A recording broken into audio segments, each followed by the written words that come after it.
राजस्थान में वर्ष 2023 में विधानसभा चुनाव होने हैं। इस चुनाव के लिए कांग्रेस ने तैयारी शुरू कर दी है। गहलोत सरकार ओपीएस, चिरंजीवी योजना, महिलाओं को स्मार्टफोन जैसी स्कीम्स के बहाने सत्ता में दोबारा लौटने की बात कह रही है। इतना ही नहीं, राजस्थान के बाहर गुजरात और हिमाचल में हो रहे विधानसभा चुनाव में भी गहलोत सरकार की स्कीम्स की वाहवाही कर कांग्रेस लोगों से वोट देने की अपील कर रही है। तो मैं अपील करूंगा गुजरातवासियों को आपके माध्यम से कि एक मौका दीजिए, उन तमाम योजनाएं जो राष्ट्र लागू की है वो लागू हम यहाँ करेंगे, तमाम योजनाओं जो योजना लागू की है। उधर बात करें भाजपा की, तो बीजेपी राहुल गांधी की भारत जोड़ो यात्रा और गहलोत सरकार की स्कीम्स को पाटने के लिए अब 200 विधानसभा क्षेत्रों में जन आक्रोश यात्रा निकालने जा रही है। इस यात्रा के जरिए भाजपा रीट, पेपर लीक प्रकरण, अपराध, महिला सुरक्षा जैसे मुद्दों पर जनता को अपने पक्ष में करने की कोशिश करती नजर आएगी। तो आक्रोश सरकार के खिलाफ है, उस आक्रोश को लेकर जन आक्रोश यात्राएं होंगी और उन यात्राओं के जरिए लोगों के बीच में अलग जगाने का काम होगा। जनता के जो मुद्दे हैं, चाहे वो कानून व्यवस्था से जुड़े हों, बेरोजगारी से, किसानों की कर्जा माफी से, भ्रष्टाचार से, इन तमाम मुद्दों पर भारतीय जनता पार्टी पहले भी आंदोलन करती रही है, सदन में भी और सदन के बाहर भी। बहरहाल 2023 विधानसभा चुनाव का रण दोनों ही प्रमुख दलों के लिए काफी अहम रहने वाला है, क्योंकि इसके बाद 2024 में होने वाले आम चुनाव में विधानसभा चुनाव के परिणाम की छाया पड़ने के पूरे आसार हैं। ब्यूरो रिपोर्ट, जन टीवी, जयपुर।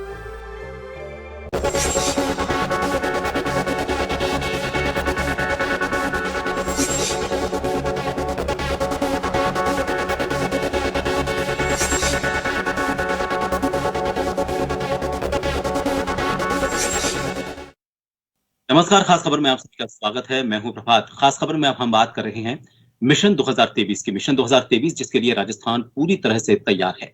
सियासी जाजम सज चुकी है, दौरे शुरू हो चुके हैं, बड़े नेताओं का राजस्थान आना शुरू हो चुका है और अब जो भी मीटिंग राजस्थान में हो रही हैं, उन सब में चुनाव सबसे प्रमुख एजेंडा है।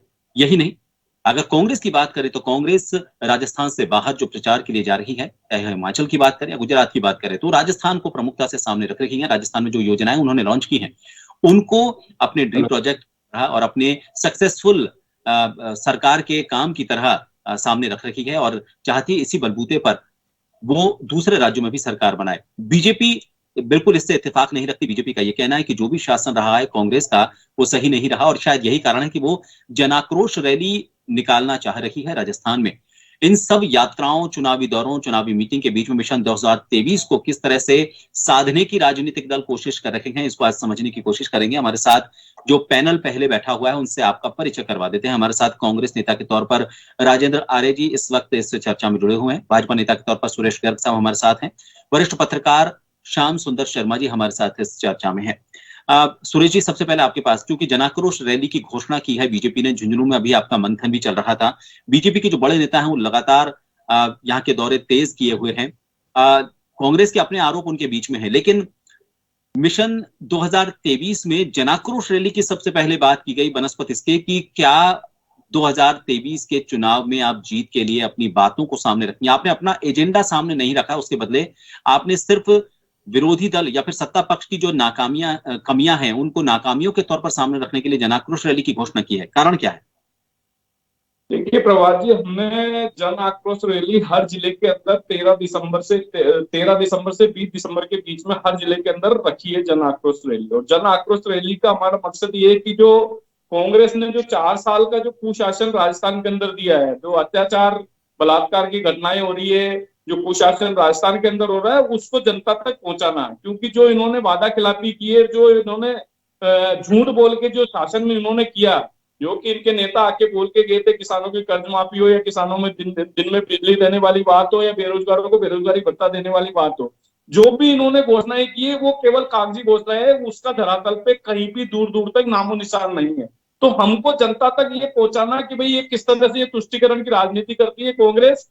हमेशा एक तो तुष्टीकरण की राजनीति करती है, तो उस तुष्टीकरण के खिलाफ जन आक्रोश जनता को बताना कि किस तरह से ये काम करती है। दूसरा, जो इन्होंने वादा किया था वो वादा इन्होंने पिछले 4 साल के अंदर जो वादा निभाया नहीं है, वो जनता के सामने रखना। इसलिए हम जन आक्रोश रैली हर जिले के अंदर, हर मंडल स्तर पर, हर ग्राम पंचायत में हम करेंगे। हर व्यक्ति हमारा जाके जनता को बताएगा कि किस तरह से वादा खिलाफी करते हैं।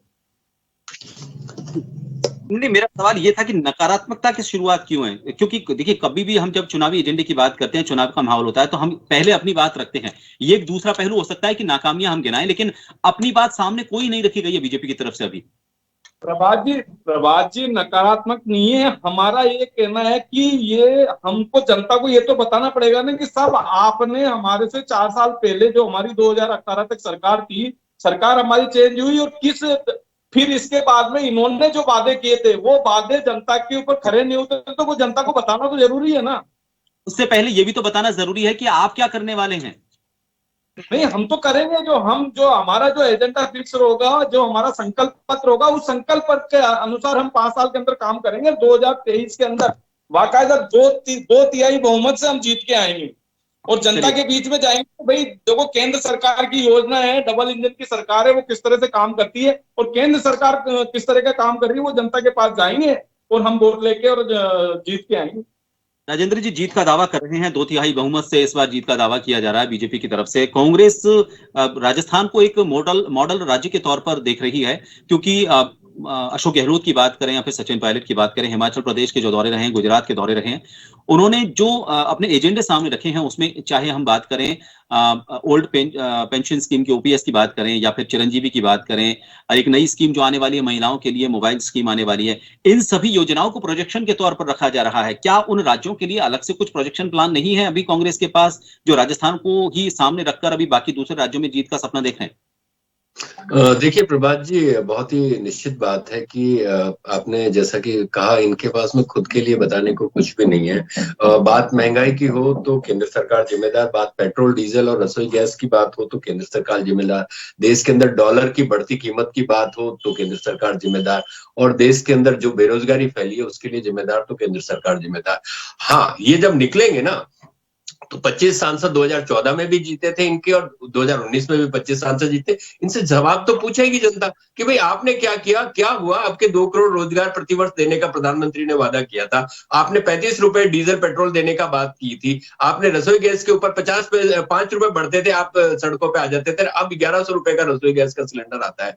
आज डीजल 100 से पार, पेट्रोल आपका 115 के आसपास। तो आप सोचिए ना, आज जब ये निकलेंगे तो इनसे पूछेंगे, अभी तक तो ये छुपे हुए बैठे थे, अब ये जब जनता के सामने जाएंगे तो जनता इनसे पूछेगी। और इनके भी 72 विधायक हैं, इन्होंने 4 साल के अंदर कोई भी विपक्ष की रचनात्मक भूमिका नहीं निभाई। मैं फिर बता दूं आपको, और सुरेश जी मेरे बड़े भाई हैं और श्याम जी भी बैठे हैं, आप भी बैठे हो, मैं आपको बता दूं, राजस्थान ने एक मॉडल स्टेट के रूप में आज भी, अभी आपको पता है कि आपके चैनल के लोग भी वहां पे कवर करने के लिए गए हुए हैं, बिरला ऑडिटोरियम के अंदर राजस्थान के अंदर जॉब फेयर चल रहा है। उसके अंदर कल 3 दिन का जॉब फेयर जोधपुर में समाप्त हुआ। उसके अंदर करीबन मतलब 23,000 लोगों ने भाग लिया, 3500 लोगों को जॉब के ऑफर मिले हैं और 9,200 शॉर्टलिस्टेड हुए। उसके अंदर जितने भी हमारे बढ़िया 12 स्टार्टअप्स थे उनको 1-1 करोड़ का वो दिया गया है। और राजस्थान में 3,000 स्टार्टअप्स रजिस्टर्ड है, उन सबको मिला के 30 करोड़ का मतलब दिया गया अनुदान के रूप में। आप देखिए ना, 672 करोड़ का यूनिक आईटी इंस्टीट्यूट, देश के अंदर पहला एक ऐसा इंस्टीट्यूट बनने जा रहा है जिसका नाम है Rajiv Gandhi Fintech Digital Institute, जो कि एक विश्वविद्यालय की तरीके से होगा, जो फाइनेंशियल टेक्नोलॉजी और तमाम तरीके की सूचना प्रौद्योगिकी की जो बात करते हैं। आज 672 करोड़ का एक इंस्टीट्यूट बनने जा रहा है। आप देखिए ना, पूरे देश के अंदर राजस्थान की एक साख है। आज 1,10,000 जो संविदा कर्मी थे उनको नियमितकरण का तोहफा प्रधानमंत्री माननीय मुख्यमंत्री जी ने दिवाली के दिन दिया। आज देखिए राजस्थान के अंदर मैं आपको सिलसिलेवार बताऊं तो 1,32,000 नौकरियां हम दे चुके, 1,21,000 सरकारी नौकरियां प्रक्रियाधीन है और 1 लाख प्रस्तावित है। आज जिस बात के लिए कहते हैं ना, हम तो लगातार बात करते हैं, सामाजिक सुरक्षा का बढ़ता विश्वास, सेवा ही कर्म सेवा ही धर्म। अब आप देखिए उसमें बेहतर शिक्षा का अवसर, राजीव गांधी मतलब महात्मा गांधी अंग्रेजी माध्यम स्कूल, ऐसा कभी हुआ है कि महात्मा गांधी अंग्रेजी माध्यम जैसे स्कूल भी खोले गए?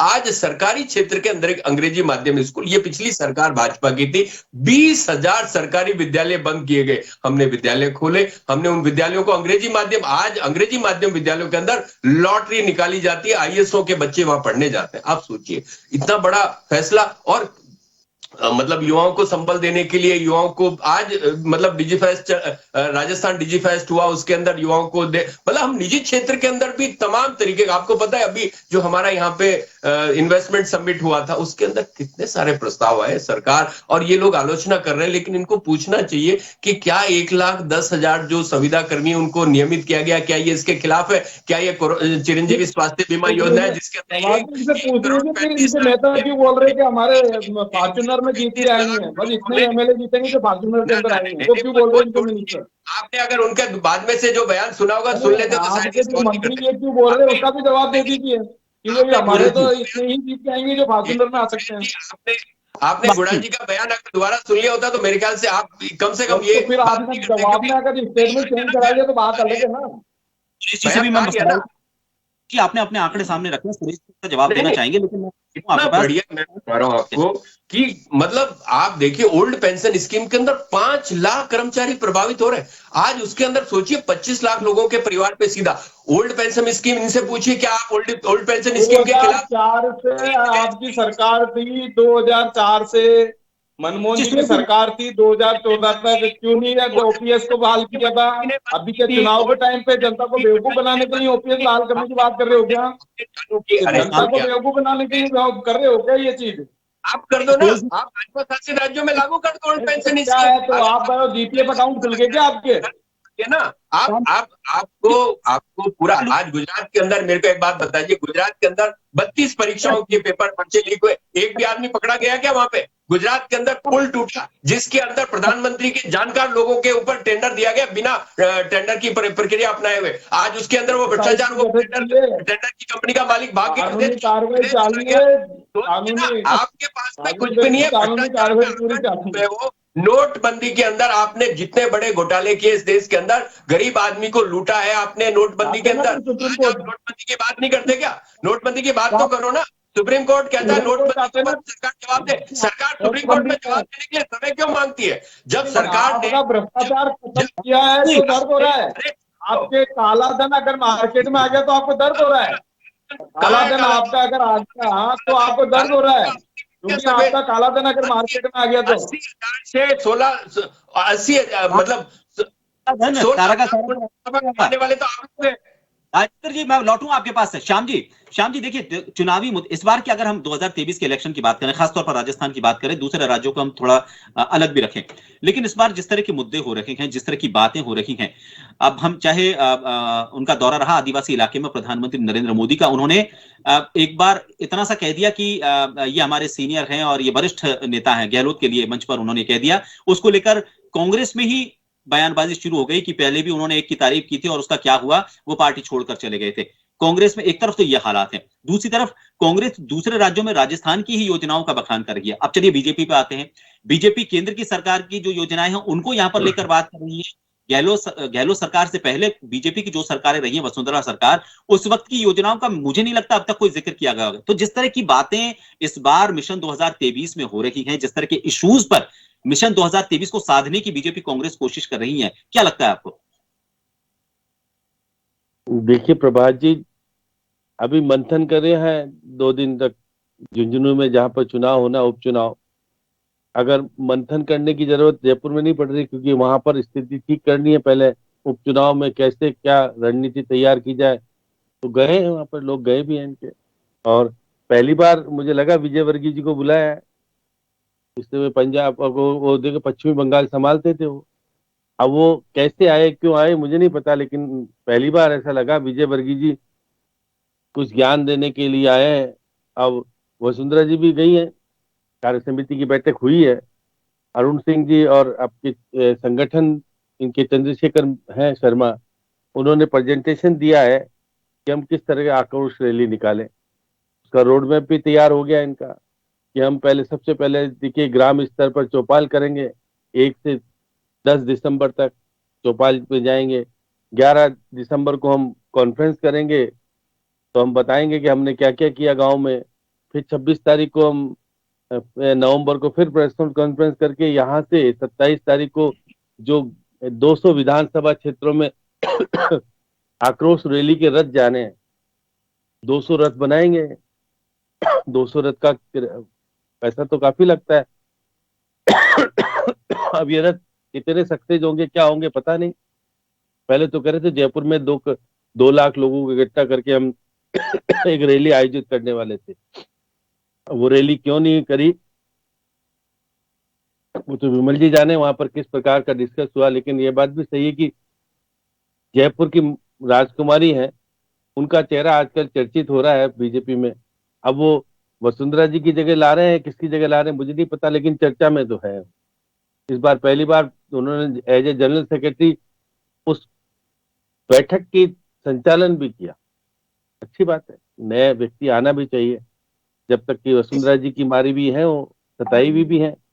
विमल जी को पता है, क्योंकि जेडीए ने जिस प्रकार से, आपको मालूम है कि राजमहल पैलेस की चर्चा रही थी कि 150 करोड़ 100 करोड़ में रजिस्ट्री करा ली, उसके बाद पैसा नहीं दे रहे, पता नहीं क्या क्या हुआ था। उसके बाद राजनाथ सिंह बीच में आए थे, मामला सुलटा। अभी उनको और पावरफुल बना दिया गया है, क्योंकि वो सांसद बन गई हैं। पहले तो विधायक ही थी, अब सांसद है। और सांसद होने के नाते आजकल दिल्ली में उनकी काफी चर्चा है कि हाँ, वो भी एक कैंडिडेट के रूप में उभारी जाएंगी। अब कितनी उभरेंगी नहीं उभरेंगी ये तो बताएंगे सुरेश जी, मुझे नहीं पता, लेकिन चर्चा है इस बार। सुनील बंसल की भी चर्चा है। सुनील बंसल भी हमारे यहाँ पर पुराने थे और है चर्चा में नाम। और देखिएगा कि ओम बिरला का नाम भी चर्चा में है। और मौजूदा जो अध्यक्ष हैं सतीश पूनिया जी, वो भी कहते हैं मैं भी तो हूँ लाइन में। अब वो लाइन में है, कितने हैं, वो जीत पाएंगे? क्योंकि देखिए, सबको विधानसभा का चुनाव भी जीत करके आना है। अब क्या मेरे को लगता है कि जयपुर की राजकुमारी विधानसभा लड़ेंगी या लोकसभा लड़ेंगी, अभी कुछ नहीं कह सकते। लेकिन सारी चर्चाओं के बीच में भाजपा ने इस तरह का मंथन तो किया है कि जब सरकार अपने 4 साल पूरे करेगी, उससे पहले पहले हम अपना ऐसा माहौल तैयार कर ले कि सरकार की बहुत ज्यादा स्थिति ठीक नहीं है। हम तो केंद्र सरकार की गतिविधियों को आम लोगों तक पहुंचाएंगे और सरकार की विफलता, राजस्थान सरकार की विफलता को हम उजागर करने का प्रयास करेंगे। लेकिन कांग्रेस दूसरी बात कर रही है। कांग्रेस हिमाचल में, हमने कहा कि राजस्थान मॉडल को पेश कर रहा है कि हम जो योजनाएं, 4-5 योजनाएं, अच्छी योजनाएं हम लागू करेंगे। और उन्होंने बाकायदा देखिएगा, सचिन पायलट ने 27 सभाएं की, उन्होंने सब जगह कहा कि हम ओल्ड स्कीम को लागू, ओल्ड पेंशन स्कीम को लागू करेंगे। वो कहते हैं कि देखिएगा कि अगर हिमाचल में जयराम जो मुख्यमंत्री अगर पहले से सही तरीके से कामकाज कर लेते तो क्यों जाना पड़ता है प्रधानमंत्री को, क्यों जाना पड़ता है गृह मंत्री को, क्यों रक्षा मंत्री को जाना पड़ता है। फ्रेंक्वेंटली बहुत तेजी से गए। अब क्योंकि देखिए, गृह राज्य का मामला आ गया गुजरात।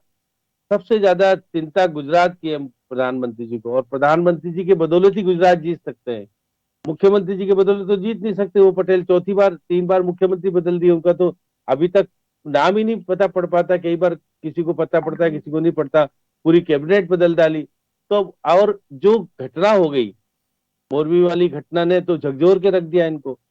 आज ये संभलने की स्थिति में नहीं हो पा रहे, क्योंकि हम राज्य का पड़ोसी राज्य है और उस पड़ोसी राज्य का सीधा सीधा संबंध राजस्थान का गुजरात से जाता है। हम लोग जिताने के लिए जाएंगे वहां पर, चुनाव का मैनेजमेंट भी हमारे लोगों के पास होगा। देखिए, राजस्थान के प्रभारी राजस्थान से रघु शर्मा, सीनियर ऑब्जर्वर मुख्यमंत्री राजस्थान से है। इसके अलावा बहुत सारे मंत्री, 13 मंत्रियों को लगाया हुआ है, विधायकों को लगाया हुआ है वहां पर। हम बहुत तादाद में, अब क्योंकि आप देखिएगा नॉमिनेशन का कल अंतिम दिन है, भर जाएगा। और बीजेपी ने भी, हमारे भूपेंद्र यादव है, उनको प्रभारी बनाया हुआ है। भूपेंद्र यादव राज्यसभा से सदस्य हमारे यहाँ से जाते हैं। इसके अलावा सतीश पूनिया और बाकी के काफी लोग, 100-125 लोगों को हमने विधानसभाओं की जिम्मेदारी दे रखी है। अब हमारे यहाँ तो चुनाव भी साल भर बाकी है।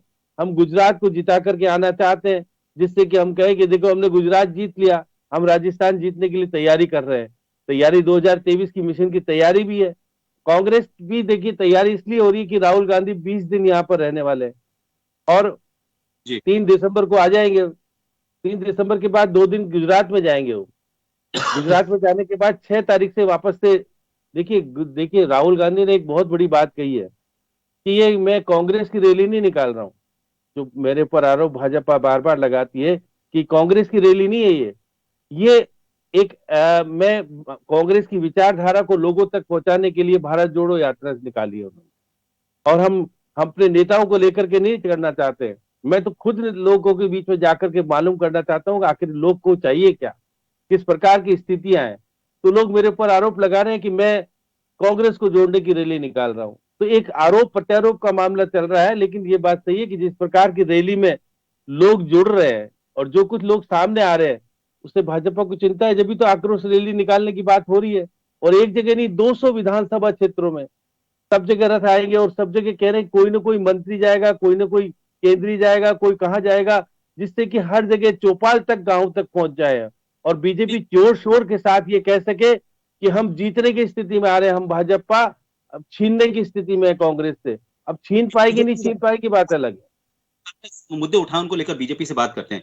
अब सुरेश जी, ईआरसीपी को लेकर कांग्रेस के पास एक ऐसा हथियार है, कांग्रेस इसको एक ऐसे एजेंडे के तौर पर रखना चाह रही है कि ईआरसीपी अगर केंद्र पूरा नहीं करेगा, मेरे ख्याल से उनके यहाँ एक कॉल आ गई है, इसकी वजह से वो शायद मेरी आवाज भी नहीं सुन पाएंगे। हाँ सुरेश जी, मेरी आवाज सुन पा रहे हैं आप? जी सुरेश जी, मैं कहना चाह रहा था कि बीजेपी हाँ सर,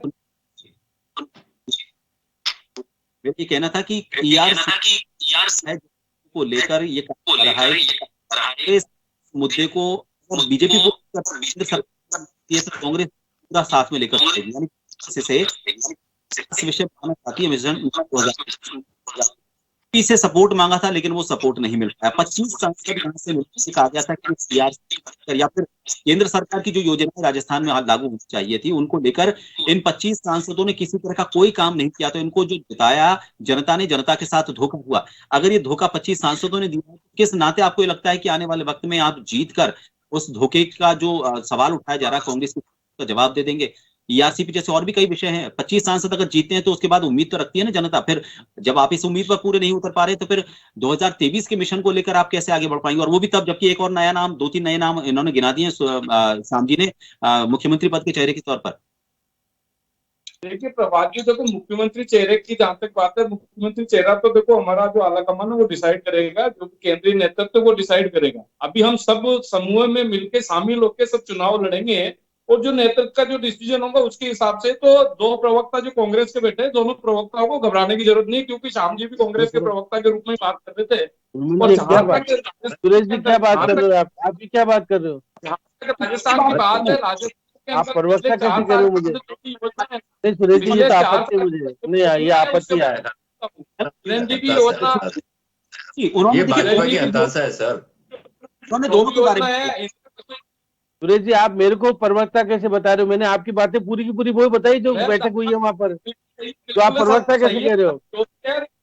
भारतीय जनता पार्टी में बिल्कुल सही है जब श्याम जी जो आप बोल रहे हो। चिरंजीवी योजना राजस्थान के अंदर जो लागू है प्रॉपर ढंग से नहीं है। आप ये बताइए, आरजीएचएस के अंदर जो दवाइयों का घोटाला हुआ है भरतपुर के अंदर, आपने देखा होगा कितना बड़ा घोटाला हुआ है। 800 रुपए की टेबलेट 3 लाख रुपए का बिल उठाया है, 150 रुपए की जेल का 14,000 रुपए का बिल उठाया है। ये तो इंदिरा रसोई के अंदर आपने देखा होगा सुअर बर्तनों को चाट रहे थे। तो ये जो यहाँ की राजस्थान की जितनी भी योजना है वो एक भी योजना सक्सेसफुल नहीं है। इनसे पूछ लीजिए किसानों का क्या संपूर्ण खर्चा माफ हो गया क्या? जो इन्होंने बोला था, क्या इन्होंने दिन में बिजली, किसानों को बिजली देने की बात हुई थी, वो किसानों को बिजली दिन में दे दी क्या इन्होंने?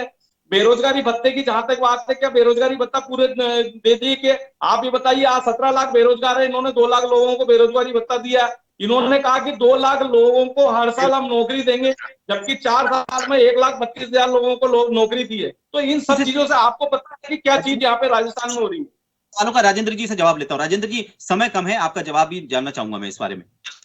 देखिए प्रभात जी, ये कहते हैं ना कि डबल इंजन की सरकार, तो डबल इंजन की सरकार जब ये कहते हैं ना, तो रेलवे की हालत क्या कर दी इन्होंने। रेलवे के अंदर आज जो वरिष्ठ नागरिकों को जो फायदे मिलते थे, जो भी रियायतें मिलती थी, सारी रियायतें समाप्त कर दी। रेलवे बिकने के कगार पे पहुंच चुका है और ये डबल इंजन कहते हैं, तो डबल इंजन इनका देखा हुआ है। आज ये मोदी जी के चेहरे पे चुनाव लड़ना चाहते हैं। मोदी जी का चेहरा 24 में देखेगी जनता, 23 के अंदर आप अपना चेहरा बताइए ना। आपके पास में कुछ भी नहीं है। मैं यहाँ पर इनको कहना चाहता हूँ, ये कहते हैं कि बेरोजगारी भत्ते की, तो मैं बता दूं 6,18,000 लोगों को बेरोजगारी भत्ता मिला और उसके अंदर 1633 करोड़ रुपया मिला। तो आज ये किस बात करते हैं? 21 लाख किसानों का कर्जा माफ हो गया। अब इनसे पूछिए कि राजस्थान के अंदर भाजपा शासित राज्यों के लोग इलाज कराने क्यों आते हैं, जब वहां पे अगर इतनी बढ़िया सुविधाएं हैं, उत्तर प्रदेश से, हरियाणा से और मध्य प्रदेश से लोग इलाज कराने राजस्थान के अंदर आते हैं। इनसे तो सही, इनसे पूछिए ये बता से आके लोग इलाज करवाते हैं। और आपको पता होगा जिस तरीके से गुजरात के अंदर आप बता दीजिए आपने कितने लोगों को रोजगार दिया, आप ये बता दीजिए मध्य प्रदेश के अंदर आपने कितने लोगों को रोजगार दिया, आप बता दीजिए उत्तर प्रदेश के अंदर कितने लोगों को रोजगार दिया।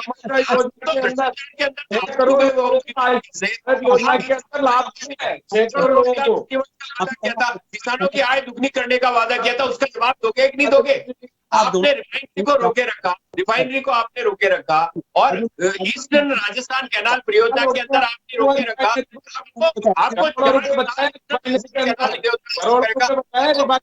आप राजस्थान के हिस्से में जो मंत्री है ना, उन मंत्रियों के विभाग बता सकते हो क्या? आप बताइए ना, कौन से विभाग है? आपको नहीं पता क्योंकि वो मंत्री है ही नहीं, वो सिर्फ और सिर्फ सरकार की आलोचना करने के लिए है, जबकि राजस्थान के हित की कोई बात नहीं करता। 25 सांसद राजस्थान के लिए 1 रुपया अगर लेके आए हो तो बताओ। केंद्रीय योजनाओं के अंदर जो 70-30 का अनुपात था वो घटवा के आपने 50-50 का करवा दिया। आज हमारे जो सीमावर्ती इलाके थे वहां पे आपने बजट घटवा दिया। सरकार की योजना घटवा दी। आज आप डॉलर का क्या भाव है बताइए तो सही ना, महंगाई पे बात कीजिए ना, डॉलर के में बात कीजिए और काले धन पे बात कीजिए। 1 रुपया भी लाभ लेके अब आपके